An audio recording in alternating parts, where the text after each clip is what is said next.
Hey guys, আজকে আমরা যাচ্ছি ইউনিভার্সিটির এক্সকারশন ট্যুর সিকিমে। প্রথমে আমরা হাওড়া থেকে কামরূপ এক্সপ্রেস ট্রেন ধরি এবং তারপরে আমি আমার ব্লগের ইন্ট্রো শুরু করি।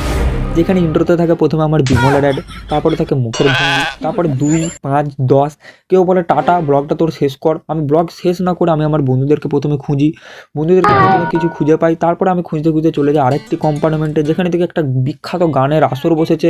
সেই গানের আসরের মাঝখানে যে আমি ক্যামেরা টেলে চলে গেলাম, হাই করছে না টাটা করছে কিছু বুঝতে পারলাম না। যাই হোক, ইন্ট্রো দিতে দিতে আমি চলে এলাম আমার গন্তব্যস্থল নিউ জলপাইগুড়িতে। নিউ জলপাইগুড়িতে আসতে না আসতে যে যার নামার জন্য সব প্রস্তুত হয়ে গেল, কিন্তু আমি নামতে পারছিলাম না। এমনভাবে সব লাইন দিয়েছে মনে হচ্ছে যেন ঘাড়ে লাফিয়ে পড়বে, কিন্তু না, লাফালাম না গাইজ, কারণ আমি জানি লাফালেও তাদের কিছু হবে না, কারণ আমার এতটাই ওয়েট। তারপর আমি বাইরে দিয়ে দিন ক্যামেরাটা বাইরে বার করে দেখলাম যে একটা কি যেন একটা পাহাড়ের মাঝখানে একটা হলুদ লাইট জ্বলছে। কে আমার যেন বাইরে থেকে বলল, না ওটা লাইট নয়, ওটা কাঞ্চনজঙ্ঘার পাশ দিয়ে সূর্য উঠছে। যাই হোক, সূর্য উঠতে উঠতে আমরা উঠে পড়লাম গাড়িতে। শুরু হলো আমাদের পরবর্তী জার্নি গাড়ির মাধ্যমে কোনো একটা জায়গায়, যেই জায়গায় হোক সেটা আমি বলছি ভিডিও লাস্টকালে কোনখানে যে পৌঁছেছি অবশেষে। আমি আমার ক্যামেরাটা পুনরায় শুরু করলাম। শুরু না করতে করতে দেখলাম আমাদের গাড়ির সব যে যার এই দিক ওই দিক করে উল্টে ছড়িয়ে বিচ্ছিন্নভাবে পড়িয়ে আছে। এটা পড়ে নয়, এটা যে যার ঘুমোচ্ছে। আমি বাদে গাড়ির সবাই ঘুমোচ্ছিলাম। না না না না, এ একটা জেগেছিল মাল। যাই হোক, একটা ব্যক্তি জেগেছিল, আমরা দুজন জেগেছিলাম গাড়িতে। এইভাবে আমি বাঁ দিকটা দিয়ে যেই না ক্যামেরাটা ঘুমালাম, অমনি একটা পাশ থেকে ব্যক্তি বললো, না রে আমিও জেগে আছি, 2, 5, 10 এইভাবে বুঝিয়ে দিল আমরাও জেগে আছি। এইভাবে তাদের সবার প্রেজেন্টটা নিয়ে আমি আমার বাইরে ক্যামেরাটা এইদিক এইদিক করে ঘুরালাম, চারিদিকের ভিউগুলো নিতে শুরু করলাম।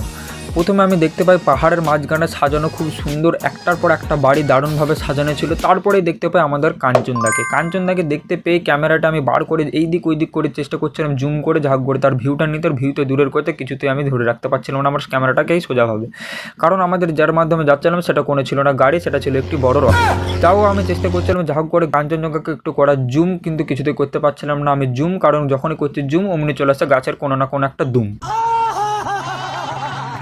আমার এই বিকট উদ্ভট জুম করা দেখে আমাদের গাড়ি থেকে কাকু বললো, ওরে তোকে এইভাবে জুম করতে হবে না, আমরা যেখানে থাকবো সেখান থেকে কাঞ্চনদাকে খুব সুন্দরভাবে দেখা যাবে, যখন দেখতে পাবো আমাকে এখন একটু হলেও দেখতে হবে। এই কথা বলতে না বলতে আবার কাঞ্চনদাকে আমরা দেখতে পেয়ে যাই। এর পরের বার কাঞ্চনদার ভিউটা খুব সুন্দর আসছিল, তাই যাতে মিস না হয়ে যায় আমি আমার ক্যামেরার মাঝে বরাবর 2 আঙুল দিয়ে টেনে দিলাম। টেনে দিতে খুব সুন্দর একটু জুম হয়ে গেল। জুমটা হয়ে যেতে আমি একটু স্লোমো ভিডিও করে দিয়ে দিলাম।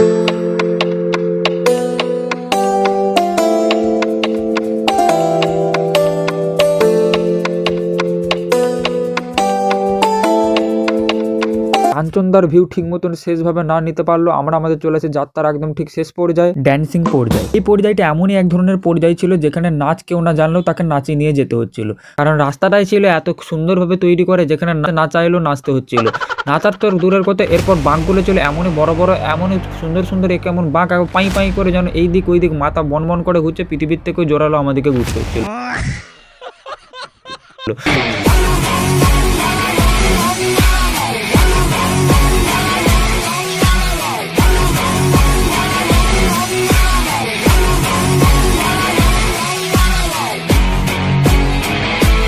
এমতো অবস্থায় যা হোক করে আমরা পৃথিবীর আবর্তন গতির সঙ্গে আমাদের মাথার তাল এবং শরীরের তাল সামলে আমরা যা হোক করে চলে এলাম আমাদের আজকের যাত্রার একদম অন্তিম পর্যায়ে ইচ্ছাগাঁওতে, যেটা ছিল আমাদের এক্সকারশনের ফার্স্ট। স্টেশনে ঢুকতে না ঢুকতে আমাদের ড্রাইভার কাকু ডান দিক বাঁ দিক করে স্টিয়ারিং ঘুরিয়ে উড়িয়ে যেয়ে ল্যান্ড করলো একদম স্টেশনের শেষে।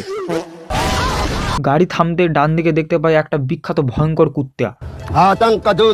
বাবু ভাই। এরপর আমরা সবাই গাড়ি থেকে নামলাম। গাড়ি থেকে নেমেই চারিদিকটায় দেখলাম খুব সুন্দর একটা ভিউ, দারুণ লাগছিল।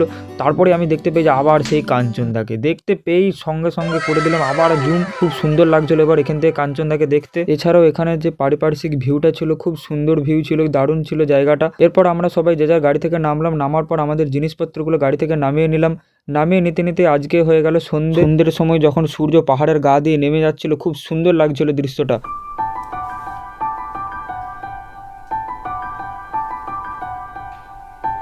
আজকের এই দৃশ্যাবলী এইখানেই শেষ করছি। দেখা হচ্ছে এই ভিডিওটি অন্য একটি পার্টে, সেকেন্ড পার্টে। তো গাইজ, ফার্স্ট পার্টটা কেমন লাগলো সবাই জানিও। Thank you.